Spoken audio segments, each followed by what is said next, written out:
PS4 news కి స్వాగతం. ముందుగా ముఖ్యాంశాలు. కోలకత్తా ఘటన భయానకం, రాష్ట్రపతి తొలి స్పందన.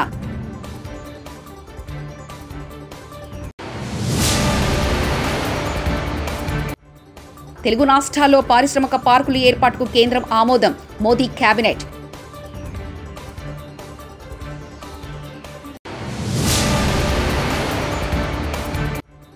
హైదరాబాద్కు బయలుదేరిన ఎమ్మెల్సీ కవిత.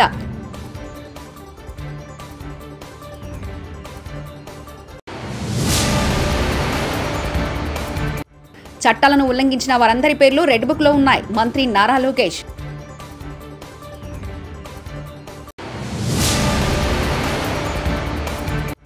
లక్కవరం అందాలను తిలకించిన తెలంగాణ గవర్నర్.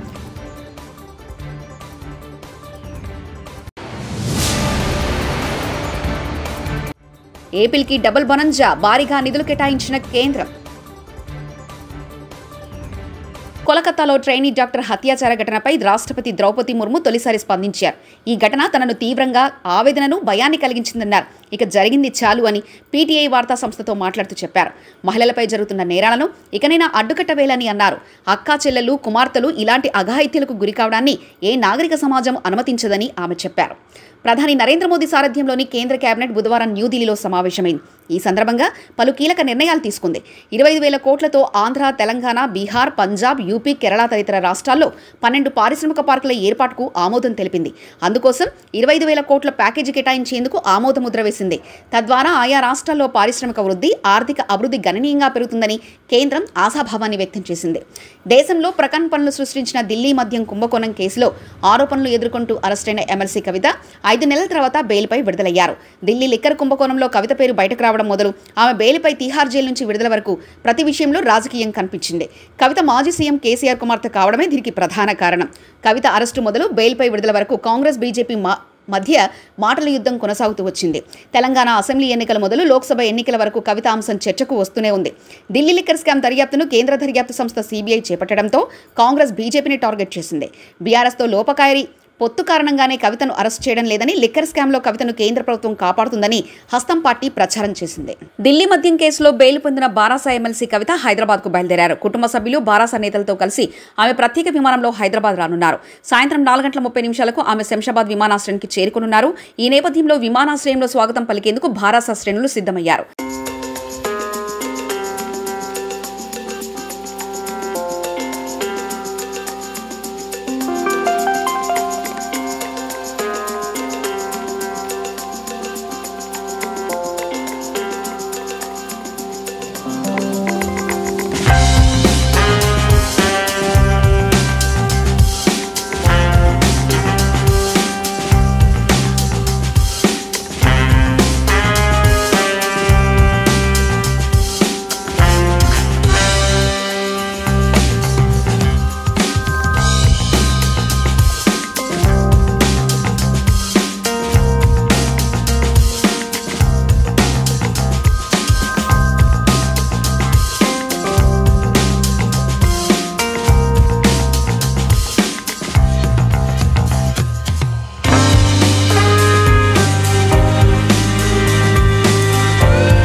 చట్టాలను ఉల్లంఘించి ప్రజలను ఇబ్బందులకు గురిచేసిన వారందరి పేర్లు రెడ్ బుక్ లో ఉన్నాయని మంత్రి నారా లోకేష్ తెలిపారు.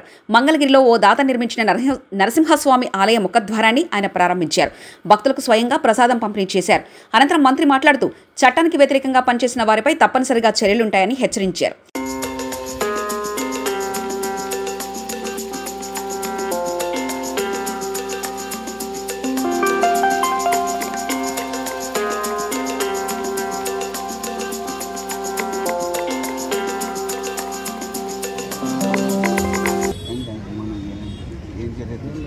మొత్తం రిపోర్ట్ రాని డిస్కషన్ ఇప్పుడే కదండి బయటపడుతుంది. గత ప్రభుత్వాల్లో జరిగిన ఇప్పుడే కదా రెడ్ బుక్ అంటే ఏంటో, ఏ అధికారులు అయితే చట్టాలను ఉల్లంఘించి ప్రజల్ని, కార్యకర్తలు ఇబ్బంది పెట్టారో వాళ్ళందరినీ మేము సీరియస్గా తీసుకుంటామని చెప్పడం జరిగింది.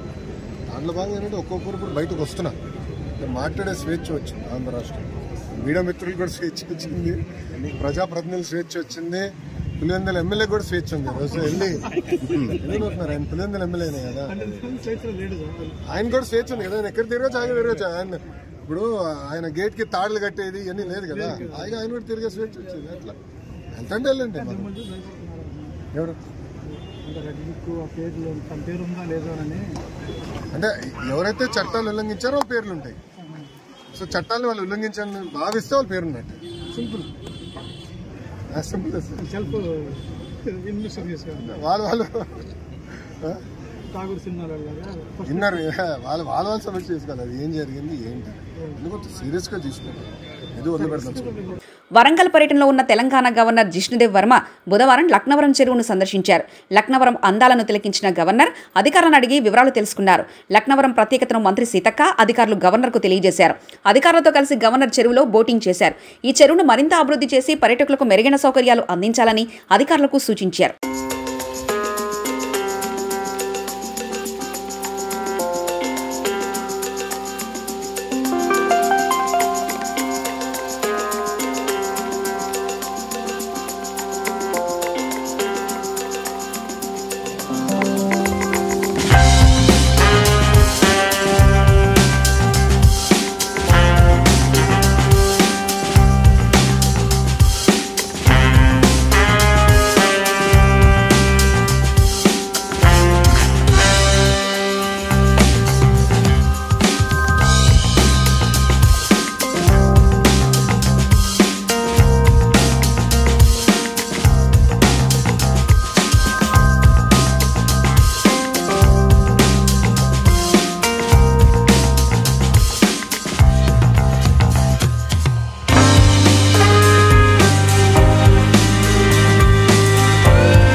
ఆంధ్రప్రదేశ్ రాష్ట్రానికి డబుల్ బోనంజా రాష్ట్రానికి భారీగా నిధులు కేటాయించింది కేంద్ర ప్రభుత్వం. పోలవరం ప్రాజెక్టుకు సంబంధించి 12,000 కోట్లకు ఆమోదం తెలపడంతో పాటు రాష్ట్రంలో 2 ఇండస్ట్రియల్ స్మార్ట్ సిటీస్ ఏర్పాటు చేసేందుకు కేంద్ర మంత్రివర్గం సిద్ధమైంది. బుధవారం కేంద్ర మంత్రివర్గం సమావేశమైంది. ఈ సమావేశంలో తీసుకున్న నిర్ణయాలను కేంద్ర మంత్రి రామ్మోహన్ నాయుడు మీడియాకు వెల్లడించారు. తాడిపత్రి రూరల్ పోలీస్ స్టేషన్ వద్ద ఉద్రిక్తత చోటు చేసుకుంది. తాడిపత్రి ఎమ్మెల్యే జేసీ అస్మిత్ రెడ్డి, రూరల్ సీఐ లక్ష్మీకాంత్ రెడ్డిల మధ్య వాగ్వాదం. ఇసుక అక్రమ రవాణా చేస్తున్న ట్రాక్టర్లు, టిప్పర్లపై కేసులు పెట్టమని సీఐ లక్ష్మీకాంత్ రెడ్డితో ఫోన్లో మాట్లాడిన ఎమ్మెల్యే జేసీ అస్మిత్ రెడ్డి. మాటల్లో ఇద్దరి మధ్య వాగ్వాదం. వైసీపీ సీఐ డౌన్ డౌన్ అంటూ రూరల్ పోలీస్ స్టేషన్ వద్ద ఎమ్మెల్యే జేసీ అస్మిత్ రెడ్డి, టీడీపీ నాయకులు నినాదాలు చేశారు. రూరల్ సీఐ లక్ష్మీకాంత్ రెడ్డి వచ్చి క్షమాపణ చెప్పేంత వరకు నిరసన విరమించేది లేదంటున్నారు కార్యకర్తలు.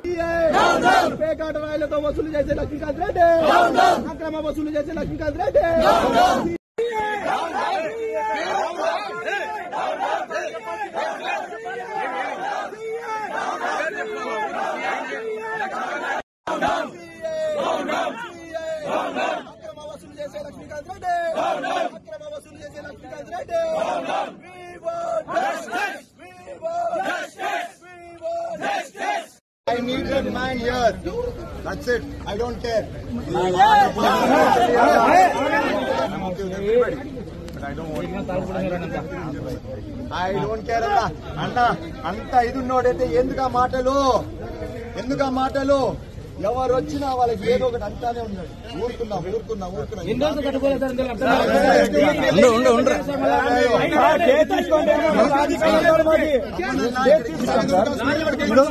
అప్పచెప్పినాం మీకు. నిన్న 2 ట్రాక్టర్లు 2 లారీలు మేము అప్పచెప్పినాం మీకు. మీరు చేయాల్సిన డ్యూటీ మేము చేస్తా ఉంటే మా మీద ఉంటారు.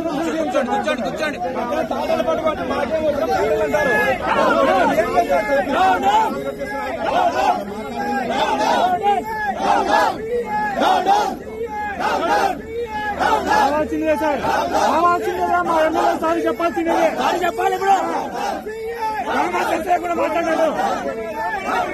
రావాల్సిందే మా ఎమ్మెల్యే గారు సార్ చెప్పాల్సిందే.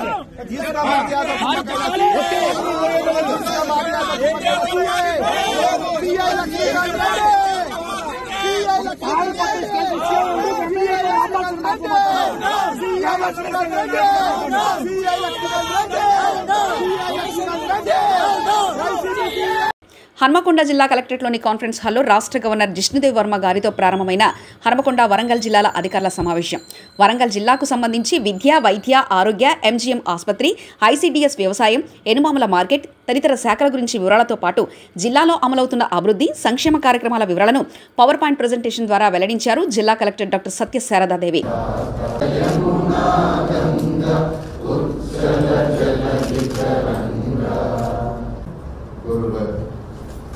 గవర్నర్ గారికి ఇన్ఛార్జ్ మంత్రివర్యులు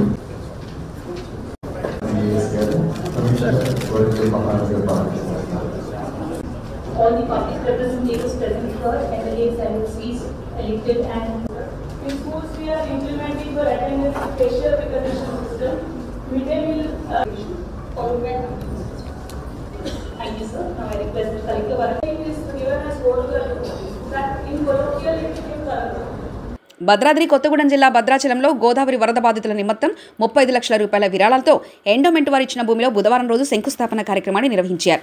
ఈ కార్యక్రమంలో ముఖ్య అతిథిగా పాల్గొన్న ఎమ్మెల్యే తెర్లం వెంకటరావు పాల్గొని ఎమ్మెల్యే మరియు ఎంపీ నిధులు ఈ భవన నిర్మాణానికి అందించినట్లు పేర్కొన్నారు. ఐటీసీ కర్మాగారం ఇతర దాతల సహకారం అందించారని ఎమ్మెల్యే పిలుపునిచ్చారు.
రూట్ ఎప్పుడు వచ్చినా కూడా అమ్మ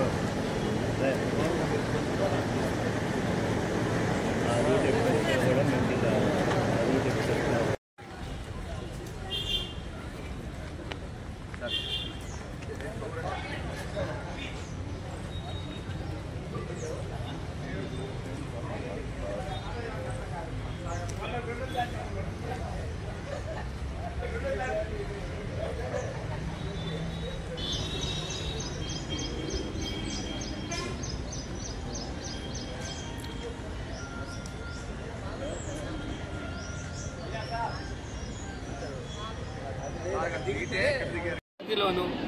సూపర్ మన ఏదైతే పరిసర పరిశుభ్రతని కాపాడే దాంట్లో నేనున్నాను. వాళ్ళ సహాయ సహకారాలు కావాలి. ఏదైతే మంచి జరుగుతుంది. కోలకత్తా ఘటన భయానకం. రాష్ట్రపతి తొలి స్పందన.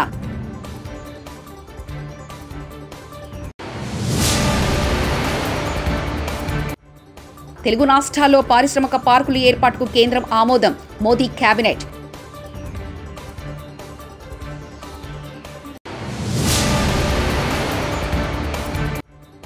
హైదరాబాద్కు బయలుదేరిన ఎమ్మెల్సీ కవిత.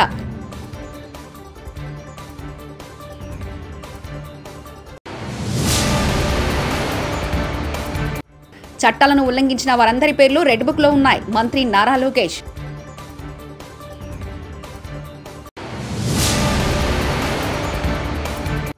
లక్కవరం అందాలను తిలకించిన తెలంగాణ గవర్నర్.